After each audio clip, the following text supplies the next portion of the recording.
The work that I'm going to present to you is the result of two different interlocking projects. One big that deals with the everyday life of the early Iron Age and late Iron Age and early Middle Ages. Another one that focuses on buildings in Östergötland.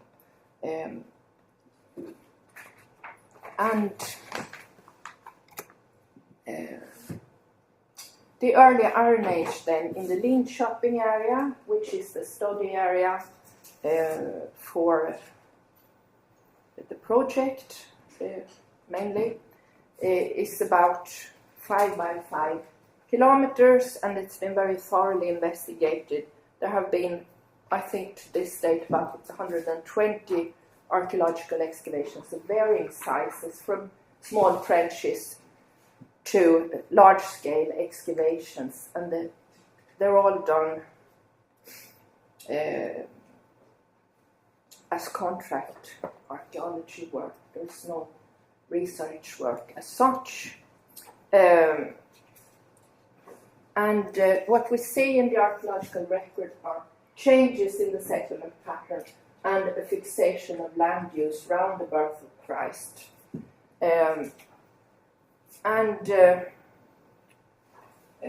approach that I have taken to this material, of course, is a landscape approach and also an actor's perspective, a very close attention to minute detail, really. Looking at the area, I have plotted the settlements, or rather I've plotted the farms that we could identify. Okay, I'm not looking for a pointer now. The area east of Stone, which is a big river, has been very thoroughly excavated, so we know the position of nearly every farm that has been here, and that's very important. Here we have also some information. This area was built before excavation was done as a rule, so we have no information, or very little information about that area. So I've color-coded the different phases, or the different periods. We have the yellow farms. They are from the pre-Roman Iron Age. We have 4 of those. And we have 17 from the Roman Iron Age. And from the migration period 4 alone. So this already tells you something about the settlement pattern in the area. If we look then closely at the datings, and I'd say this graph pretty much summarizes the work that I've done, which of course has been very problematic. As you can imagine, I have in this area excavations that date back to 1988. So one problem is the very old datings with the large standard deviation, and the second is the interpretation of the houses, of the house plans, because in 1988, 1990, the excavators didn't really know what to expect, so there is no, it's obvious that I didn't search for the post holes to find the proper constructions. They rather took what they saw and put together some sort of house. And of course, this reflects their view of the prehistoric people as settling for very little, very poor houses. But that was research of the day, nothing to say about that. So anyhow, here I have also color-coded what's happened at the sites that we saw.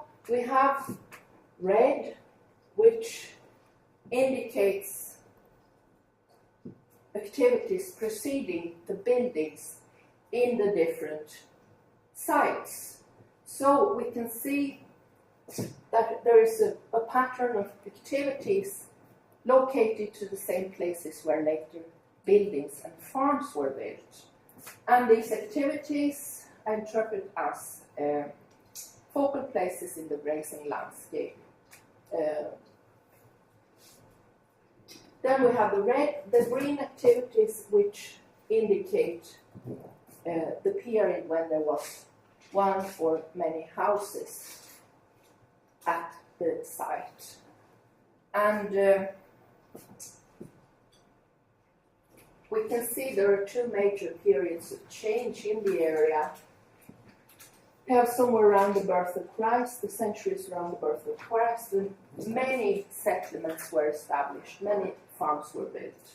And we have the period around 400-500 AD, when there's a large abandonment of settlements and farms. And this corresponds with the pattern that's seen in Östergötland. I've also looked at all farms in the area, all buildings excavated. So this pretty much coincides. Now, in order to look more closely into this, I've tried to look at the social organization of this area. And there seems to be a general agreement that early Iron Age society has been, there have been different social groups in early Iron Age society. I've listed high status criteria, low status criteria, but of course this is not a very distinct separation. You have rather slow, you have many different layers in this, and I just listed these two. However, using these, I can see that there is a pattern emerging. There are traces already in the pre-Roman Iron Age, but emerging in around the birth of Christ, with large farms and very small units that are supposed to, or interpreted to be subordinate and tied to the large farms. So these are the little farms that are thought to be the homes of people with low social standing, that have to work for the bigger farms, but also have some land of their own to exploit. So this is a new way to exploit the landscape. But this is not all. There is also dispersed in this pattern larger units, but not really elite. So I think these could be loosely interpreted as free peasants scattered within an estate-like structure. And this is something we've seen on the continent in slightly later periods. And I think this is what we see here too. In the area then, we have one unit, one area that stands out. It's called Ullevi. And here we have a large, we don't have the farm building, but we have indications of some sort of central place. I imagine it's a polycentral, let's see, polycentric central place, as suggested by Ulf Näsman, if you might remember, with the central functions scattered in the area. So here we have, for instance, let's see, fibula production, which is the one place in Östergötland where we find that. We have bronze smelting, iron forgery, we have a large fence input area. And there are a few small farm units. We haven't found any big one there yet, but we have the indications. Anyhow, I'd say a large unit with about 50,000 square meters of built area. We have the second largest unit, which I think also is the home of elite very clearly, which I'm going to describe to you in more detail. And we have, to this, for instance, this large, we have a few small farms that I'm assuming are tied to it. But then again, it's difficult to know what are the ties. We have family ties, and if we look at new material from the 19th century, we can see that the poorest people might be related to the very richest in the parish, and when their children were baptized, they could call in the very rich for the baptism. So there's no clear-cut social interpretation. It's rather bonds and strings that go always, but still and all, this is the general. And I think this is important for understanding the different sites also. So we have summarized the changes we see in the Linköping area in a more generalized way. We have changes in power structure in the area. This is with the emergence of the central place, which emerges more clearly, though there have been indications before. There is definitely a change in the way power is seen. There's a more pronounced social stratification, and of course this comes from the emergence of very many small farm units. We have, as you might recall, we have an increase in the number of farms, and this increase is mainly among the small farms, the dependent farms. And there are social changes, as I said, and I think one reason that all these small farms merged is that new groups were allowed to form their own household, groups that were not allowed to form a household before. So this could be a social change which leads to a change in or a rise in population. And this, of course, means there's an increase in the labor force. More people can do the heavy work. And we have changes in the organization of farm labor. As I mentioned, the Roman Empire emerges as recipient of surplus production. Yeah, that might affect things. And in the area, we see that labor-intensive investments are undertaken. We see this in buildings, we see this in a road system that's established, we see it in animal husbandry and in arable farming. So now we're going to look at Mörtlösa, which is the second largest farm that I said I was going to tell you some more about. This is the excavation. A is the large farm, B is the smaller one, which I'll show you later. There's a road, which you can see, going through, and this road is from the same period as the buildings. So, this then is the plan, the excavation. I interpret this as an elite farm. We have a large farmhouse. It's 30 meters. To many of you, this might not appear to be very big, but in Östergötland, from its period, it's the second biggest or the biggest known house. So these are the sizes. The small farms are sometimes 9-10 meters long only. And it has special architecture, which I'll show you later. The farmhouse was in use for a very long period, from around the birth of Christ to around 500, something like that. There are several ritual depositions in the post holes.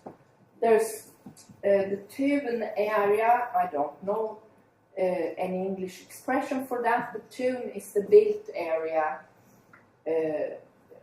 in this case, the central area of the farm, which is large. There are several houses, and there is also a fenced-in farmyard, which is fairly small, in front of the main building, and we have separate areas for different outdoor activities. There are traces of forgery, there's a kitchen garden, and there is a smaller farmhouse 60 meters away from the large farm. So we have the road separating high status from low status. And we have these two different groups of farms. Here I had constructed the lifespan of this site. First, there's a prior to building. This was focal point in the grazing landscape, and it's set on a slightly high plateau in the landscape. The second phase, I think we could go to the next picture, which is a close-up. The second phase is that the house 100 is the home of elite, and it was built for elite. What happens then is there's a devastating fire. We were so lucky that there were cultural layers preserved in house 100, so we could actually see the direction of the timber, that the roof had fallen down. That's the big red there. So what happened then? The fire happened shortly after the house was built. What happened then was the whole thing was moved about 10 meters, and a house identical to the first was built. You can see even the cellar is placed in exactly the same spot. And there's a fenced-in farmyard, and there is actually a fenced-in farmyard on that one too, though there are just faint traces of it. What happens to the first main building is it was salvaged somehow. It was shortened, and it was turned, I think, it was in use, I think it was the home of landless who lacked their own household and lived there and worked for the big farm. At the same time as this, more or less, as this fire happened and reconstruction of the main building, the little farm was added to this whole thing. And then they lived here for many, many years, and then the house was abandoned. There are signs of abandonment rituals, and then the new buildings were erected about 50 meters from here.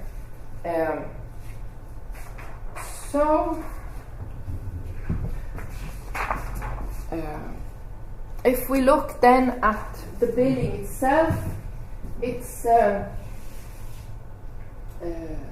built in a new architecture. You remember I said lots of new things were introduced around the birth of Christ, and this then is one of the things. Very large post holes. The median diameter is 0.65, and there are post holes with 0.95 meters in diameter, so they're really big.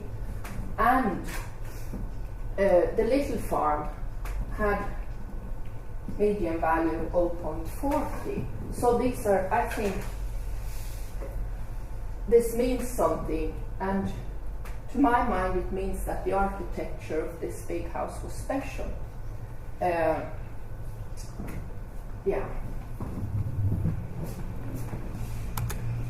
So I think we should try and visualize. This is State Church, I think, but I think we should try and in our mind to think of something really impressive, not this, not that, the ordinary houses. no, we have to think of something special. And I think the purpose, as this is connected to some sort of elite settlement, the house was built to last for a long time, and I think status was displayed by a large and high house, of course. It was visible from afar, and I think this then must have been a code for status expression that was understood in its own time. Formula-like architecture where the farmyard was a part. It was in use for a very long time, and so it was restored as if that could be done. And I think the settlement pattern and its chronology indicates a system of inheritance where the main farm is inherited by one heir and where land rights were established and respected. If we look at a little bit more at the symbolism, we have the ritual depositions in the post holes. They're grinding stones, lots of them. There's loom weight. So much of the symbolism is connected to grinding and weaving, eating. And I think also the symbolism might be connected to having an independent household and a social position as a free person. And this is something that I'm trying to look into more in detail. But I have, if we look at the extent of the ritualization, certainly there is something there. Here, in the first house, the old house, we have 13 post holes with depositions, and those are mostly grinding stones. And the positions of the ritual depositions are by the entrances at the corners, and they're typical of the positions as described by Anne Kali. In the new house, there aren't so many depositions. They're in the kitchen, one is by the entrance. And even the little farm has 2 depositions. So this might give us some clue to its relation to the inhabitants of the large farm. Maybe they're related. Maybe they take some of their standing from the inhabitants, the elite inhabitants of the large farm. Still, I think they're part of the workforce. They do a lot of the hard work at the farm. So, the reason I wanted to describe this in such detail is that it is a unit that's been in use for very long, and also we have the houses themselves. Fortunately, there was the fire accident, but this house then was in use for 400 or 500 years. And when I was excavating this, I was at the same time there was the discussion of the very short-lived longhouse, and I thought this is not possible with all the features surrounding the houses themselves that are so set in place for so many hundreds of years. So I was able to send quite a lot of C14 datings from the houses, and I looked into it in as much as is possible, I think. So anyhow, from this period we have, as I mentioned, in the landscape we have these huge undertakings such as a road system. I'll just go through this very briefly. The road is built with inspiration of Roman roads but using local materials. So 5 cracked stones is the building material, and you have the large stones at the sides of the road, just as the Via Appia. We have, as I mentioned, intensification of animal husbandry. We have the water holes that are being manipulated during this period. They're reinforced, which suggests that they're taken into more heavy use than before. And at the same time, we see a specialization in animal husbandry.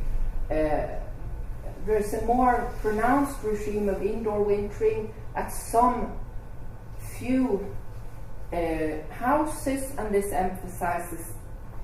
shows an emphasis on milk.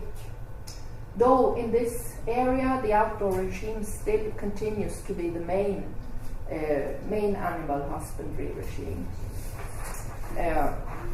Also, at this time, another fairly labor-intensive feature appears, the kitchen garden.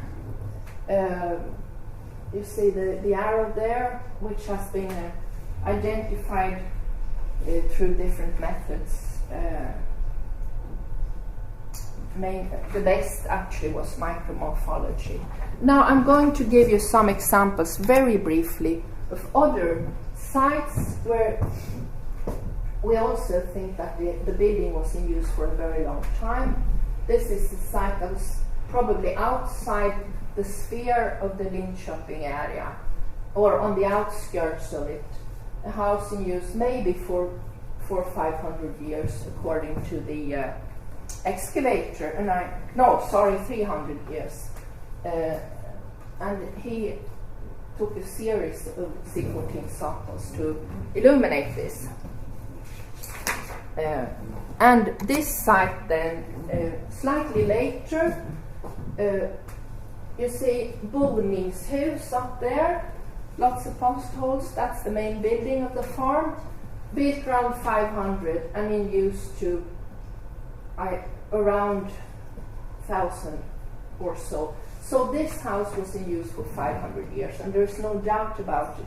It was rebuilt and rebuilt, and you see the post holes, it's just really difficult to make out the construction because it was rebuilt. So I won't go into that. But this is in middle Östergötland and western. Eastern Östergötland, we have a familiar pattern. You see there are houses. Now, so here we have, I think, 10 houses. The houses are rebuilt at the same spot, but several times. And we have this site, which is Östergötland, well-known Bronze Iron Age site. And we have, of course, clear farms. We have groups of houses, but there are so many of them. And here, William Boarna wrote her thesis on Östergötland, and I think she was heavily inspired by Gerritsen's model, and so I think she said the houses were in use for 30 to 50 years. Fiskeby, something similar. So, then to sum it up, if we look at lifespan, the house definitely different, and I think it's connected to the symbolic meaning of the building itself. What value do you place on the building? What does it stand for? In Western and Middle Östergötland, it reflects the social status of its owners. And it might be that certain aspect of the social status is expressed in a different way, maybe in graves, maybe in dress, I don't know, but I shall look into it. And I think, of course, that the longevity of the main farm building is connected to land ownership, disposition of rights, forefathers, and so on in the area that I looked into. Fortunately, I'm preparing to go and do a very large excavation starting Monday in the Linköping area, so I'll have a chance to look into this more thoroughly. And that's all. Thank you.